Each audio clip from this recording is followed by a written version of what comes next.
చూస్తున్నటువంటి variety Prajwal seeds వారి angel అండి 1166 ఒక సపరేట్ సెగ్మెంట్ అండి.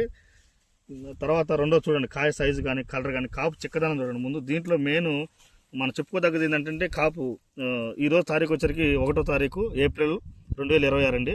ఆల్రెడీ 2 కట్టింగ్లు అయిపోయినాయి. ఎకరానికి 25 క్వింటాల పైన కోసారండి. మళ్ళా కొయ్యని తోట ఉన్నట్టే ఉందండి. చూడండి ఒకసారి, ఇదిగో చూడండి కాయ సైజు పై దగ్గర కూడా కాయ ఎక్కడైనా సరే సైజు తగ్గదండి. కాపు కూడా చిక్కదనం మంచి క్వాలిటీతో ఉందండి. పూర్తిగా ఒక రకం చెప్పాలంటే చీడపేడలను తట్టుకొని ప్రతికూల పరిస్థితుల్లో రైతు ఖచ్చితంగా అధిక దిగుబడులకి మంచి వెరైటీ అండి. ప్రజ్వల్ సీడ్స్ వారి ఏంజిల్ అండి. చూడండి ఎలా ఉందో. కోత కూడా అనుకూలమైన వెరైటీ అండి. బాగా పట్టా దిగుతుంటాయండి. కింటానికి 7-8 మంది కోసేటటువంటి వెరైటీ ప్రజ్వల్ సీడ్స్ వారి ఏంజిల్ వెరైటీ. చేతిలో పెట్టుకుని లెన్స్ రెండోది కాయ సైజు కూడా చూడండి ఒకసారి. దాదాపుగా 13 సెంటీమీటర్లు 12 సెంటీమీటర్లు ఉండేటటువంటి వెరైటీ అండి ఇది. మన మంచి కలరు మార్కెట్లో కూడా మంచి ప్రైస్కి వెళ్తుందండి. ఒకసారి చూడండి రైతు సోదరులారా, గమనించండి. ప్రజ్వల్ సీడ్స్ వారి ఏంజిల్ దిగుబడులకైతే మీరు ఎదురు చూడాల్సిన అవసరం లేదండి. అంత కాపు కాసుద్ది. చూడండి ఫుల్ లోడింగ్ ఉందండి. పచ్చిగా ఇంకా సగం ఉంది. మళ్ళీ 30 క్వింటాలు అయిద్దండి ఎకరం.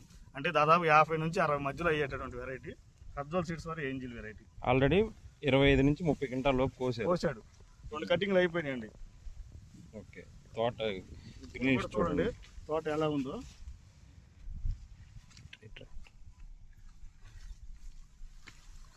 చూడండి ఏ కొమ్మ పట్టింది చూడండి. చూడండి ఎర్ర బంగారమేనండి.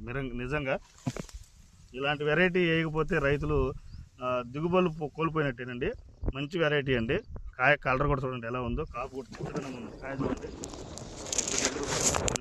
పచ్చికాయ ఇంకా సిరసాగా ఉంది. ఇదిగోండి ఇది కూడా కాదు, ఈ చెట్టు చూడండి పచ్చిగా మొత్తం పచ్చికాయ, కొమ్మ నిండా పచ్చికాయ.